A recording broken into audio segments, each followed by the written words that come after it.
des pots de carburant. Merci beaucoup Pierre Pillet, envoyé spécial de France Info à Gravenchon en Seine-Maritime. Bonjour Jean-Guilhem Daré. Bonjour. Vous êtes le délégué général SDI, syndicat des indépendants et des TPE. Quelle est votre réaction suite à l'annonce de la réquisition des personnels des dépôts pétroliers ExxonMobil ? Eh bien, pour nous, c'est un élément très positif. Au niveau des chefs d'entreprise, notamment des artisans qui utilisent naturellement de l'essence, ainsi que des salariés globalement de l'ensemble des entreprises, on ne peut pas rester bloqué indéfiniment. Le droit de grève est un droit imprescriptible, ça, ok.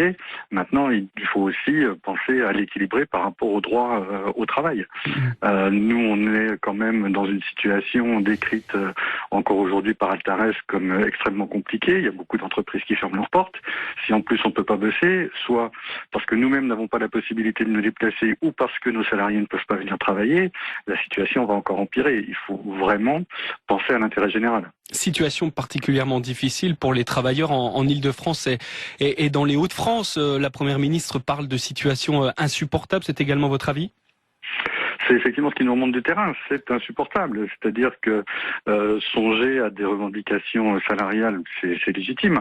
Maintenant, bloquer soit une région, soit un pays pour cet élément-là, ça devient extrêmement compliqué pour l'ensemble de la population. Donc, il faut avoir une démarche raisonnable dans les revendications. Je précise que c'est une réquisition partielle, si on peut dire, puisqu'il n'y a que les sites, les dépôts pétroliers d'ExxonMobil qui sont concernés par ces réquisitions de personnel. Vous auriez aimé que tous les sites finalement pétroliers soient réquisitionnés, y compris chez Total Energy où la situation est toujours bloquée? Nous, ce qu'on aimerait, c'est qu'on puisse avoir accès, un accès normalisé à l'essence sur toutes les régions et sur tout le territoire. S'il est nécessaire, pour ce faire, de débloquer la situation, y compris par une voie particulière, réglementaire, on va dire, au niveau de Total, oui, bien sûr. Ça va mettre un certain temps avant que ça redevienne à la normale. D'ailleurs, une réquisition, comme nous l'expliquait Gérald Roux il y a quelques minutes, n'est pas un retour à la normale. Craignez-vous encore des difficultés dans les prochains jours, le temps que ça revienne?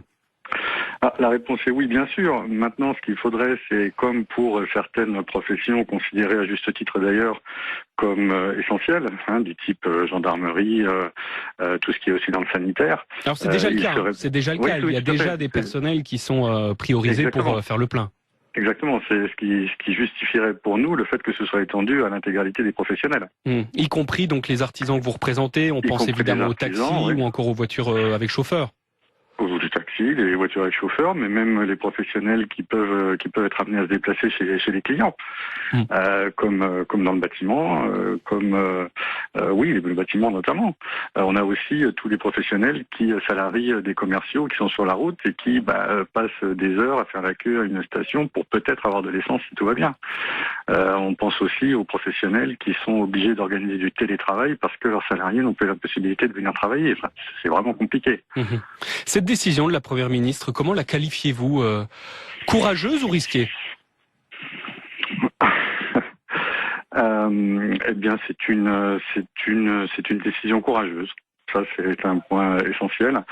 Et il est à craindre que dans les temps qui viennent, on rencontre d'autres difficultés. Je pense à des manifestations, notamment par rapport aux retraites, comme on a connu à une époque pour les Gilets jaunes. Donc, on va potentiellement avoir des blocages au niveau des centres-villes. Ça va encore être compliqué. Enfin bon, on est dans une situation sociale extrêmement complexe. Et c'est pour ça qu'un appel quelque part au calme et à la responsabilité s'impose. Vous anticipez d'autres manifestations qui peuvent éventuellement durer dans les prochains mois? Notre inquiétude, elle est là aussi, oui, effectivement. Quand on a connu les manifestations déjà pour la retraite, les manifestations des Gilets jaunes, on a bien vu quel était l'impact sur le commerce de proximité en centre-ville, et il a été ravageur. Et ces réquisitions montrent que le dialogue social ne fonctionne pas toujours, puisque je rappelle qu'un accord avait été signé hier soir chez ExxonMobil par les syndicats majoritaires, que la grève a été malgré tout reconduite par deux syndicats, la CGT et Force ouvrière. Ça veut dire que le dialogue social ne fonctionne pas toujours, vous le regrettez ? Est-ce que ça signifie qu'on a souvent des organisations syndicales, et peut-être les mêmes, qui ne sont pas nécessairement dans une vision d'intérêt général? Merci beaucoup Jean-Guilhem Daré. Je rappelle que vous êtes le délégué général du syndicat des indépendants et des TPE.